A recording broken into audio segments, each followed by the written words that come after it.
India गठबंधन की तरफ से नीतीश कुमार को एनडीए छोड़ने का ऑफर मिल चुका है और ये ऑफर अंदर खाने से नहीं बल्कि खुले मंच से दिया गया है और सीधे सीधे कांग्रेस के राष्ट्रीय अध्यक्ष ने ये ऑफर दिया है।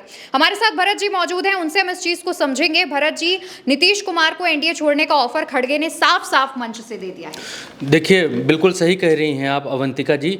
नीतीश कुमार बिहार के भीतर अब उनकी अपनी सरकार और अपनी पार्टी और अपना वजूद फंसता हुआ नजर आ रहा है। नीतीश कुमार ने अब तक ये देख लिया है कि बिहार में वोट चोरी के खिलाफ जनता का आंदोलन बहुत बड़ा हो गया है।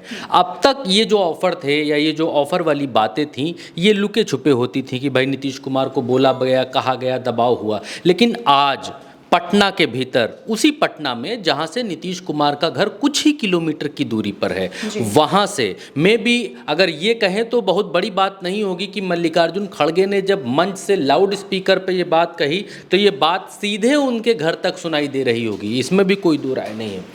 नीतीश कुमार को खड़गे ने सीधा ये बोल दिया है कि 6 महीने की ये सरकार है, 6 महीने में ये सरकार पलट रही है, बदल रही है। बहुत ज़्यादा वक्त इसके पास, इस सरकार के पास है नहीं। मान लीजिए खड़गे ने जो भी जोड़ा, अभी आज सितंबर का पहला दिन है, सितंबर अक्टूबर के अंत में कह रहे हैं चुनाव होना है, दिवाली के बाद चुनाव होना है। तो 1 महीने भी अगर चुनाव चलेगा, 1.25 महीने भी चुनाव चलेगा, तो मोटा मोटा भी अगर जोड़े तो 2.5-3 महीने का वक्त है, मैक्सिमम 2.5-3 महीने का वक्त है। 6 महीने खड़गे ने यहाँ पर ज़्यादा बोल दिया है। खड़गे ने कहा है कि इतने महीने में सरकार पलट जाएगी।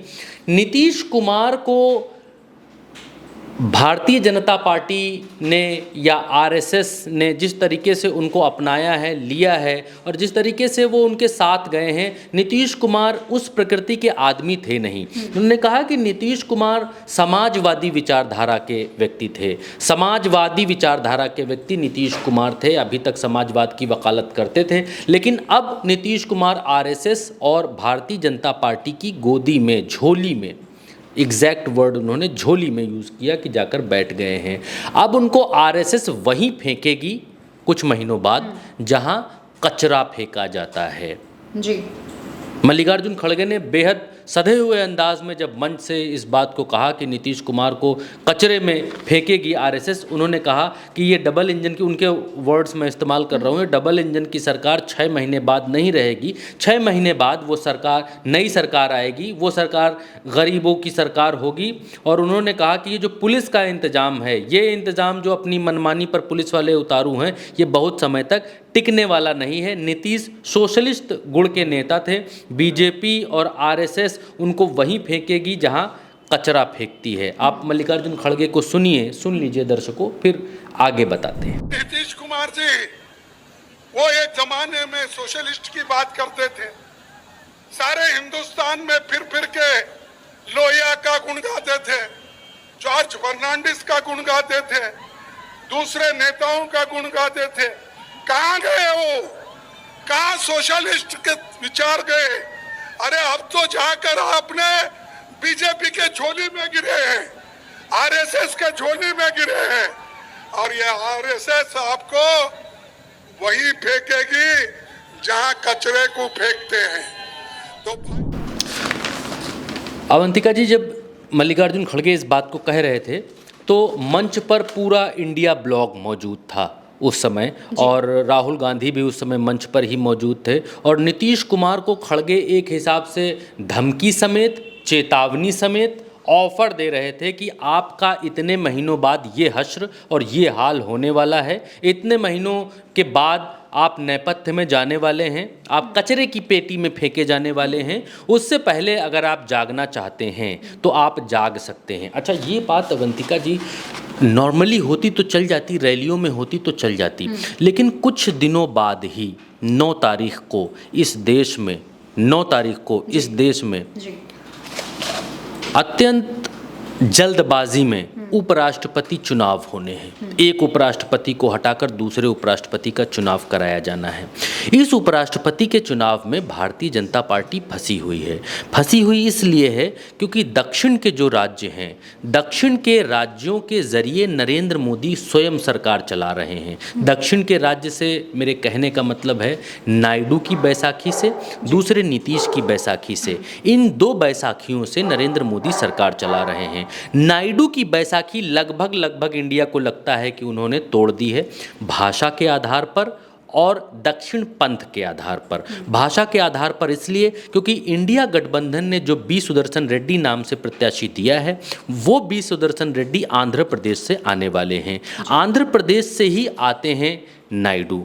आंध्र प्रदेश में और तेलंगाना में, इन दो राज्यों में बोली जाती है तेलुगु। प्लस जो एनडीए के कैंडिडेट हैं वो आते हैं कर्नाटका से, तमिलनाडु से। वो आते हैं तमिलनाडु से, जहां बोली जाती है तमिल। अब तमिल और तेलुगु का आपस में ठीक ठाक वर्चस्व है, ठीक ठाक खींचतान है, लेकिन इन सब के बीच, दो राज्यों के बीच दो लोग धुरी का काम कर रहे हैं साउथ के भीतर, और वो तमिल और तेलुगु दोनों भाषाओं को दक्षिण पंथ के नाम पर बी सुदर्शन रेड्डी के साथ में लाना चाहते हैं। अगर तमिल नहीं आते हैं तो भी तेलुगु भाषाई सांसदों को, रेड्डी सरनेम वाले सांसदों को रेड्डी बी सुदर्शन रेड्डी के पक्ष में लाने के लिए पूरी तैयारियां, पूरी कोशिश चल रही हैं। इवन खबरें यहाँ तक हैं कि नायडू भी तेलंगाना में और आंध्रा में, इन दो राज्यों को मिला दें तो तकरीबन 11 रेड्डी सरनेम वाले सांसद होते हैं।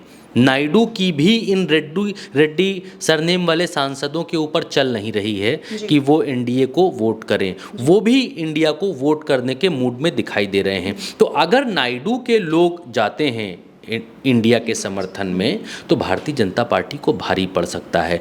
दूसरी जो बैसाखी है वो बैसाखी है नीतीश कुमार।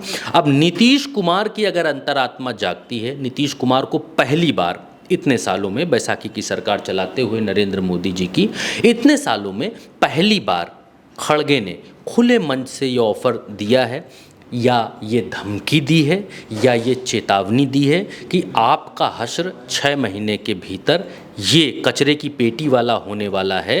तो आपकी अंतरात्मा अगर जागती है तो अभी भी वक्त है। तो नीतीश कुमार को इसीलिए कहा जा रहा है क्योंकि राजनीति में जो कहा जाता है, जो बोला जाता है, जो बताया जाता है, वो हमेशा दूर से कौड़ी फेंकी जाती है। लेकिन खड़गे ने इस बार अपने मुंह से सीधे ये कह दिया है कि 6 महीने में आपकी सरकार जा रही है, आप गो गॉन होने वाले हैं, उसके बाद आपका हश्र कचरे की पेटी जैसा होगा। अगर आपकी अंतरात्मा जागने लायक है तो आप जगा सकते हैं। ये एक वेकअप कॉल नीतीश कुमार को खड़गे की तरफ से मिली है। आज की इस रैली में भरे मंच से उन्होंने इस बात को कह दिया है। बिल्कुल, तो देखिए, जिस मंच पर राहुल तेजस्वी इंडिया गठबंधन के दूसरे बड़े नेता थे, उसी मंच से खड़गे ने साफ साफ नीतीश को इशारों में बता दिया है कि आगे आने वाले महीनों में आपका क्या हश्र हो सकता है। तो वहीं दूसरी तरफ उपराष्ट्रपति पद के चुनाव को लेकर के भी जो तमाम चीजें चल रही हैं, बहुत आसान शब्दों में आपको भरत जी ने समझाया है। लेकिन बात यहाँ पर है कि अब नीतीश क्या फैसला लेते हैं। आगे आने वाले समय में जो भी खबर, इस पर जो भी अपडेट सामने आएगी, हम आप तक जरूर पहुंचाएंगे। फिलहाल के लिए उल्टा चश्मा यूसी पर इतना ही। आप याद से चैनल को सब्सक्राइब कीजिए और हमारे साथ जुड़िए।